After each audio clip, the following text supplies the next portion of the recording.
So today I'm going to be ranking every major software engineering role in 2026. So if you're a software engineer and you're trying to figure out which role will give you the most leverage, especially in today's market, you've come to the right place. So let's jump in. So the first role we have here is a front-end engineer. This is someone responsible for creating the client side of an application. So usually what you see on your browser. And honestly, for this one, I think I'm going to give it a B. And the reason why I'm going to give it a B is because I don't think it's actually a bad choice, but in today's market, there are better opportunities that can give you more leverage. AI is really good at making components and making things from the front end, but not entirely. There's some parts of front end engineering that can get quite complicated, like rendering, even using use effects. So let's move on to a backend engineer. And basically, a backend engineer is basically responsible for your servers, your databases, using things like Redis.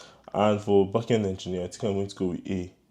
There's some arguments that people say that AI is better at backend engineering in comparison to like front-end engineering, because back-end engineering is straightforward. If you know what to do, you can basically tell the AI agent, do this, do that, and it will do it. But the reason why I put back-end engineering as A is because you need to really understand systems.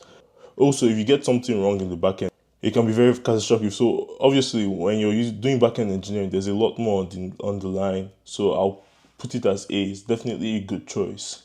Next role will be forward deployed engineer. So a forward deployed engineer is basically somebody who works for a company and you're basically sent to one of their enterprise customers to build custom workflows for them. This role is actually becoming quite popular nowadays, but I've also heard that some people who are in the role don't really like it. For forward deployed engineer, I think I'm going to go with B. It's still a good choice, but in my opinion, there are better choices. So platform engineer. So when you're a platform engineer, you're responsible for infrastructure, CI/CD pipelines. So you're using things like Docker, Kubernetes, Terraform. Honestly, in my opinion, this is a really, really good choice. So I think for this, I'm going to go with A tier. Now, full stack engineer. A full stack engineer is really someone who's a jack of all trades, so they can build features end to end, front end, back end, and sometimes they're even responsible for infrastructure. So this is definitely going S tier in my opinion. DevOps engineer, this is quite similar to platform engineer. I know that some companies have a DevOps team and a platform team, but essentially they're kind of the same. So CI/CD pipelines, infrastructure, it's kind of the same thing when you're doing DevOps engineering. So yeah, I think DevOps engineering definitely goes up to A tier, same with platform engineer. Now we have machine learning engineer. And if you look in the list, you see we also have AI engineer. Now, these two are actually quite different. So a machine learning engineer is actually responsible for building like machine learning models from scratch. So it involves a lot of statistics, and usually to become a machine learning engineer, you need like an advanced master's degree. So yeah, like personally, I've tried it before. I don't find it too enjoyable, but you should only do this if you're really interested in it.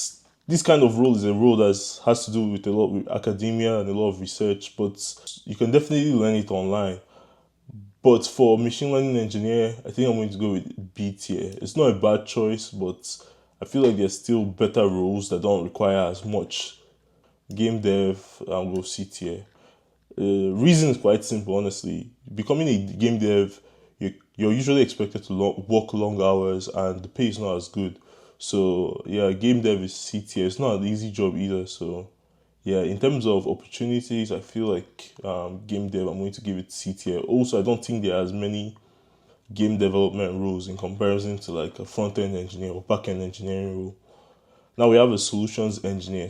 A solutions engineer is kind of a mix of a technical person or a software engineer and a salesperson. So they kind of interact with customers to know what's the best way to solve their solution. So a solutions engineer is kind of like a mix of the two. I think it's also a good choice. The thing I'll say about solutions engineer in comparison to things like front end and back end engineer, you won't find as many as solution engineers. So I'm going to go with B tier. So now we have inference engineer. Now, inference engineer is quite an interesting role. Right now, I'm actually predicting this role to continue to go in the future. The thing is that as AI models become more popular, grow in demand, that's where inference comes in because you have to serve the models to users.